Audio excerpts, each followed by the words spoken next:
Top range లో ఉన్నారు, ప్రతి టాస్క్ లో టగ్ ఆఫ్ వార్ ఇచ్చేవారు. ఎస్. సో మీలో ఉన్న అగ్రెషన్ కారణంగా డిమాన్ అనే టైటిల్ వచ్చింది.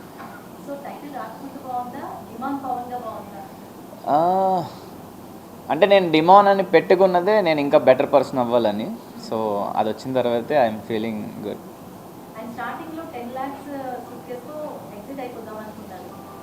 అంటే ఒక రేపు మీలోనే మీకు మానసిక సంఘర్షణ చెప్పాలంటే.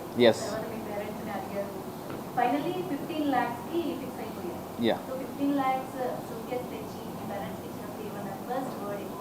వాళ్ళు చాలా హ్యాపీ ఫీల్ అయ్యారు. కరెక్ట్ డెసిషన్ తీసుకున్నారు Yeah. అని అనిపించిందా, లేదంటే ఇంకొంచెం ఉంటే అమౌంట్ పెరిగేది అని అనిపించిందా? లేదు, యాక్చువల్లీ నాకు షో ఫార్మాట్స్ అవి తెలీదు. నేను టీవీ అవి చాలా తక్కువ చూస్తామన్నమాట. సో అందుకే ఈవెన్ ఇమాన్యుల్ అన్న లాస్ట్లో టాప్ 5 కూర్చోబెట్టినప్పుడు అడిగినప్పుడు ఈ గేమ్కి వచ్చిన వాళ్ళు అందరూ స్ట్రాటజీస్ ప్లే చేద్దాం, ఈ గేమ్లో ఎలా ఆడితే బెనిఫిట్ అవుద్దో అవన్నీ తెలుసుకున్న లోపే నేను టాప్ 5లో వచ్చి కూర్చున్నా అని చెప్పి. నాకు తెలియదు యాక్చువల్లీ. నేను అందుకే 7.5 దగ్గరే అంటే ఇంకా పెంచుతారో లేదో, ఇది లాస్ట్ అమౌంట్ ఏమో అని నేను మా పేరెంట్స్ని అడుగుతా ఉన్నా. అదే షో ఫార్మేట్ టెక్నిక్స్ అన్నీ తెలుసుంటే వెయిట్ చేసేవాడిని. But I'm happy.